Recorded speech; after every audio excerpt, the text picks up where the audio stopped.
Stand clear of the closing doors, please.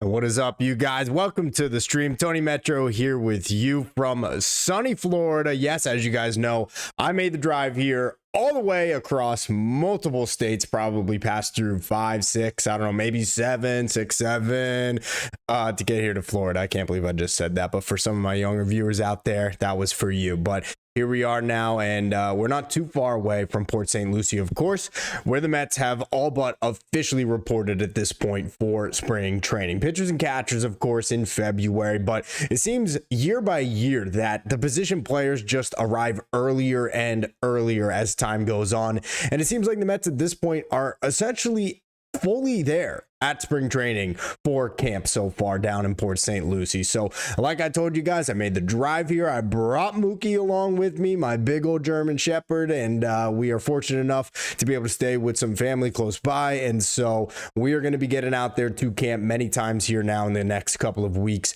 and getting out to some spring training games at Clover Park and giving you guys more coverage of that. I was able to get there last week, which was really great. Get to see a couple of the Mets minor leaguers take some hacks in the cage, like Jacob Reimer, like Ryan Clifford. We got to see a couple of arms on the bump, and then of course some of the actual major leaguers do some pitcher fielders practice, and got some good video and photos of that. And we're going to be going back again this week and even more in the next coming weeks that follow as well. So appreciate you guys being here. But today we're going to talk a little bit about the news that we got from Mets camp today, specifically about Brett Baty, about Luis Robert Jr., what Carlos Mendoza had to say about them having a delay to the start of their spring training activity this year.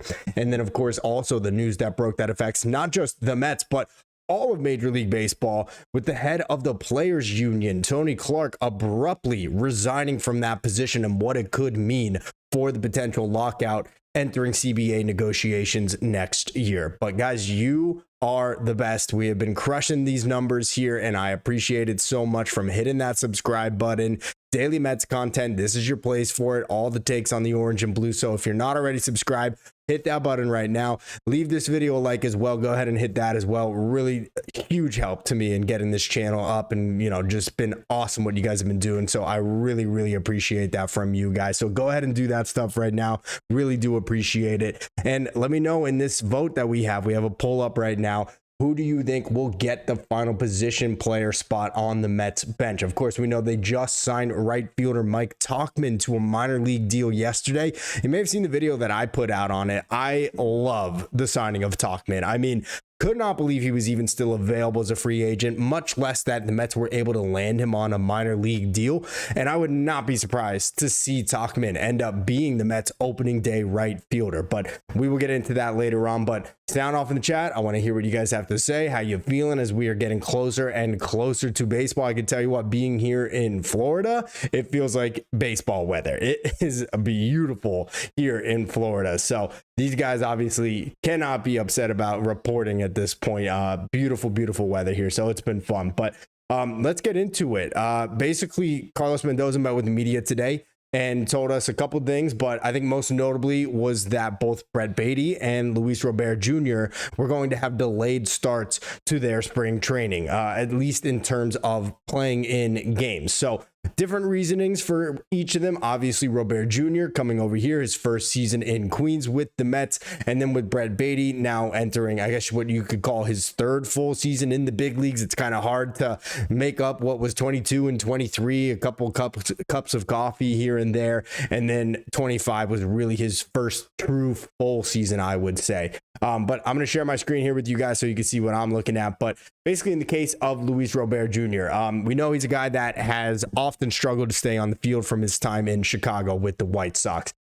He basically got a full inspection from the Mets training staff upon arrival to Port St. Lucie this week, and the Mets essentially diagnosed him with a couple of the areas that he could improve in terms of his lower half, that he could strengthen in his legs. And so that's what they want him to focus on right now before getting ready and playing in game. So this is all just completely the Mets trying to be what's the word I'm looking for? Precautionary in terms of Luis Robert Jr. to keep him on the field. And so they want him to strengthen his legs. I'm not going to pretend to be a doctor here or a trainer and tell you exactly what it is. Maybe we'll get it here from this article, but they'd like to see him do that. And so they're going to have him working on those kinds of things as opposed to just rushing him out there to go play ball games here next week. I mean, beginning Saturday at the Mets spring training opener at Clover Park, which I will be at, by the way. So if you're going to be there, let me know in the comment section so we can link up. I'd love to meet you guys.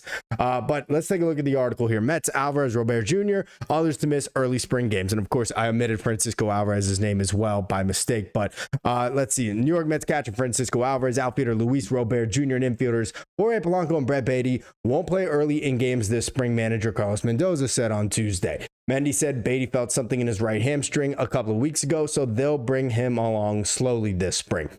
So obviously, in the case of Brett Baty, this is something that occurred prior to reporting to camp. This has to have been something that he felt during his off-season workouts, individual ones, I'm sure. A couple of weeks ago, tells me maybe January, maybe a little bit closer to the beginning of the new year. And obviously it's just something that popped up. Now, it is a little concerning because Baty had the hamstring issue, if you remember, in the final weekend series of the year down in Miami. And that's what held him out for the final 2 games of the season. And of course, at that time, Baty had an excellent August and September for the Mets.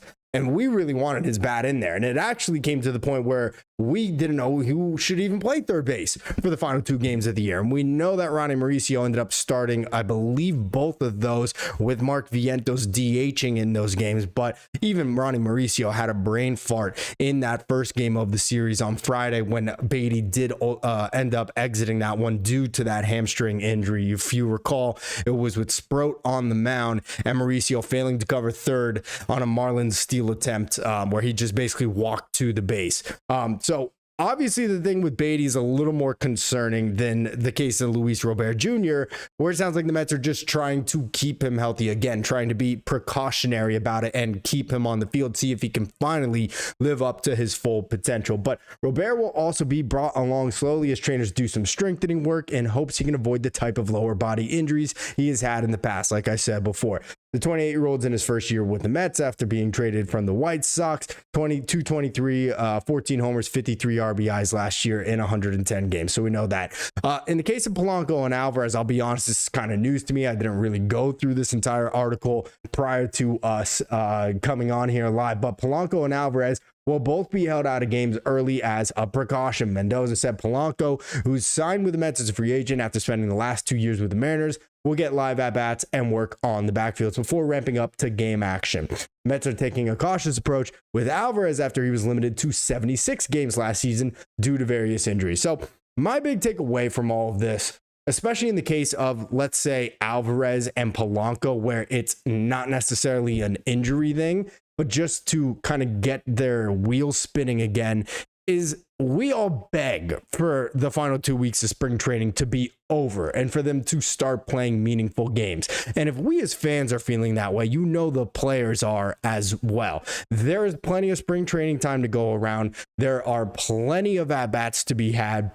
Half these games, teams send out a full roster of minor leaguers who are usually going up against minor league pitching anyway, or minor league batters from the opposing team. So I personally am not concerned whatsoever in the case of those last 2 with Alvarez and with Polanco. In fact, in the case of Alvarez, I think that's the smart move. Look, we have got to see it out of Alvy this year. I've made videos saying that. I'm not going to say he's a bust if he doesn't break through this year, but I do really need to see a full season from Francisco Alvarez. Now, obviously, we know him as a catcher, that's not going to mean 162 games, but can we get 130 to 150, somewhere in that range? 150, even that, probably asking for a lot, but I, of course, am also factoring in a good amount of DH opportunities in there as well, not just solely him in the crouch behind the plate for all of those games. But We do want to see Alvarez avoid the freak injuries that he's had. Obviously, played less than half a season last year. Let's get him off to a good start, unlike it has been for the past 2 years, where he started the season on the injured list. In the case of Jorge Polanco, really, truly, I'm not totally sure why the Mets are doing this with Polanco. But again, there is plenty of time for them to get things right, for them to get these guys at bats, to let them get everything they need to get done prior to heading up north for the regular season. So I'm okay with this. And the same with Luis Robert Jr., a guy that we have talked about many times, untapped potential there, MVP candidate a couple years ago. We will find out. Was it White Sox fatigue these past 2 seasons where he couldn't get on base above a 300% clip, where he only had 12, 13 home runs in each of the last 2 years? Was he just surrounded by a lineup that couldn't protect him, where he just knew they were going to be 100-game losers each time and just didn't have the motivation? I'm not sure. We'll find out. But let's give Robert Jr. everything that we can possibly give him to have a successful season. So if that means him strengthening his lower body to avoid those injuries that have plagued him through his time with Chicago over the last 2 seasons, I am a-okay with that as well. Again, the one concern I have from this report is the Brett Baty one because of the hamstring. Again, having that hamstring injury at the end of last season in the season series finale down in Miami, and now having this pop up again, definitely concerning for me with Brett Baty. Hopefully that will not be a big issue, but we shall see. Let's go to the chat over here. As you guys can see, I am in the makeshift studio this week, so it's trying to get everything here and make sure everything is all where it needs to be. But Enrique Garcia, what up, Tony? Thank you for providing us Mets updates from spring training. No problem, Enrique. I appreciate you being here. Yeah, like I said, guys, I am in Florida. I will be getting to camp a lot more here now in this upcoming week. This first week had some family business to tend to, but now that that's out of the way, we are going to be getting up to Port St. Lucie on a regular basis here now for the foreseeable next couple of weeks. I was going to say future, but next couple of weeks. Jermaine, yeah, James, Will, are you at? What do you mean? I don't know what you're saying there, Jermaine. Tell me again. Let me know what you're trying to say and come back to me. But other than that, the big news today, of course, was the very, very sudden stepping down, or resignation is the proper word, of Tony Clark, the head of the Players Union. This was completely out of left field. Tony Clark, who of course has been the Players Union leader for nearly the last 13 years, going back to 2013, a guy that has been in those war rooms, of course, fighting for the player side of things in those CBA negotiations, including the most recent one in 2021 when opening day was canceled and it looked like we might miss some games. Fortunately, we got the full 162 that year with a little bit of a delay, but Tony Clark up and out just like that, the blink of an eye. And now we have heard a lot of different stories. I won't speculate or say anything about them without having the full information, but nothing that sounds very, very endearing of Tony Clark. This is something that's got me very worried as a fan. Something that's very weird timing for it to come out here now, only a couple of months when you really think about it, before the CBA negotiations will begin after the 2026 season. And I made a video about it earlier today, and I said, I really don't know how it affects how those are going to go and whether there will be a lockout next year, or at least a significant one where a good amount of games or time are missed in 2027. They're going to have to obviously find a new player union rep or leader at this point to replace Tony Clark. And the question now becomes, is it going to be someone that will follow in Tony Clark's footsteps, hold the same opinions, the same thoughts, be staunchly opposed to the salary cap, and dig his heels in the ground and potentially lead to a lockout? Or is it going to be somebody that maybe is willing to let go of some things at the negotiating table in favor of other things, and with the ultimate goal of not missing any of the 2027 season? But until we know who that is, it's really hard to predict what exactly this is going to do to impact the CBA negotiations coming up here at the end of the 2027 regular or 2026 regular season. So I was a little alarmed when I heard that. I'm not going to lie. I don't know how you guys felt about it. Obviously, it seemed to take not only fans by surprise, but players who are representing the union, media who reported it. They said it was completely out of left field and nobody expected this. And so it's only added another layer of fog to this entire situation that is going to be coming up here at the end of this year. So we will see what happens, but I want to hear from you guys. What do you think? Let me know in the comment section. Do you think this is a good thing that Clark is now resigned and that there'll be a new players union leader? What do you think they should be looking for in one? I suppose that it basically is the players union leaders, like the actual players. Marcus Simeon, for example, is one of them that represents the players in the union. I suppose it would be up to them to try to find their next union leader. So this is going to be really interesting to see how things go. But overall, the Mets are pretty much in camp. Things are in just about full swing here. Like I said, I'm going to be there later on this week, and then pretty much all of next week as well, and throughout the rest of spring training. I am really excited for it. It's going to be a blast. I appreciate you guys all tuning in and being a part of it. You see Francisco Lindor, of course, here pictured with the cast on his left hand after getting the surgery on his hamate bone.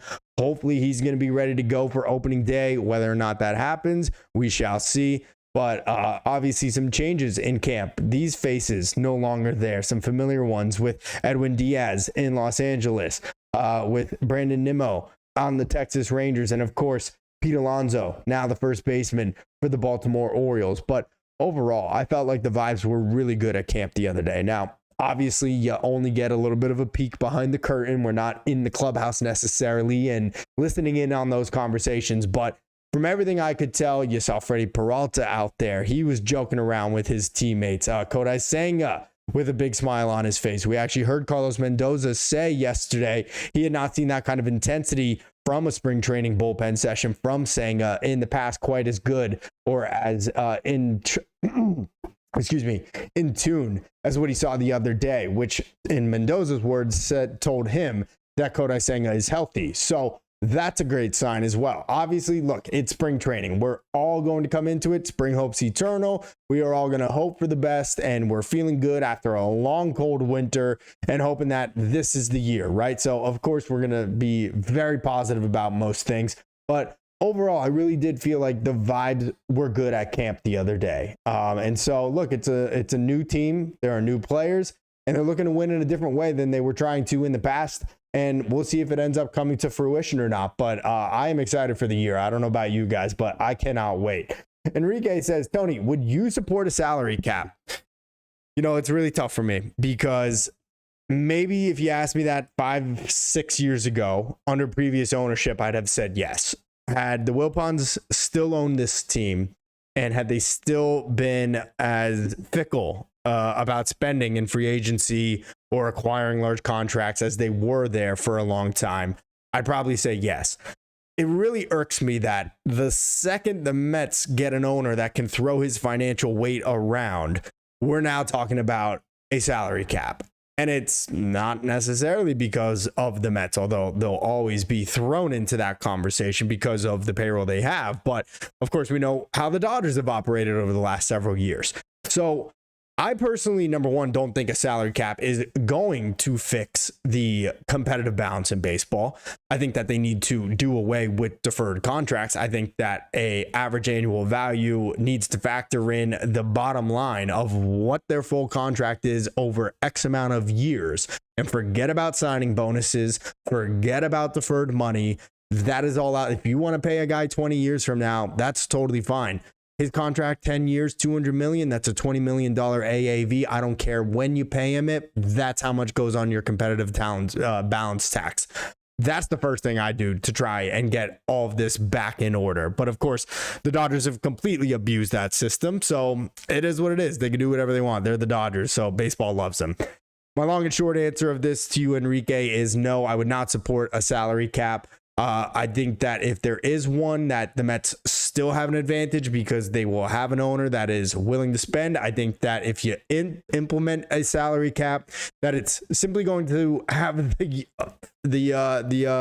smaller market teams that are already not spend even less. So look, there's then the idea of, hey, maybe we do salary cap, salary floor.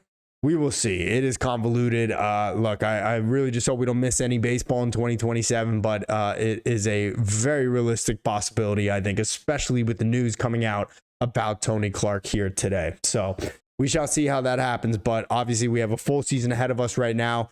That's what I'm most looking forward to. I don't know about you guys, but guys, I think I'm going to wrap it up. I just wanted to quickly check in with you guys. We've been working on this big video, and I'll just let you know here right now, it's about the 2006 Mets, the team, the time, the heartbreak of the 2006 Mets. It's a roller coaster, as it always is with this franchise, but I think you guys will enjoy it. I hope you do at least. And so hopefully that's going to be out soon as we continue to work on it here, but more spring training coverage coming all this week. Be sure to hit the subscribe button if you're not already subscribed. Smash that like button, of course. Really appreciate that. That helps out the channel big time.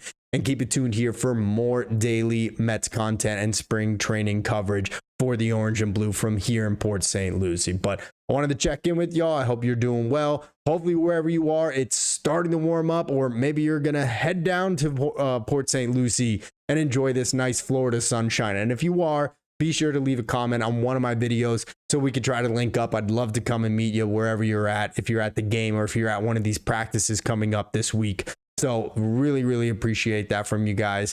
Big shout out to Owen, who I met the other day at one of those practices. Really, really cool to get to meet my viewers and everyone here that's helping build this channel into what it is. So thank you all once again. I appreciate it. And we will be back at it tomorrow. Till next time, I'm Tony Metro. Stay true to the orange and blue.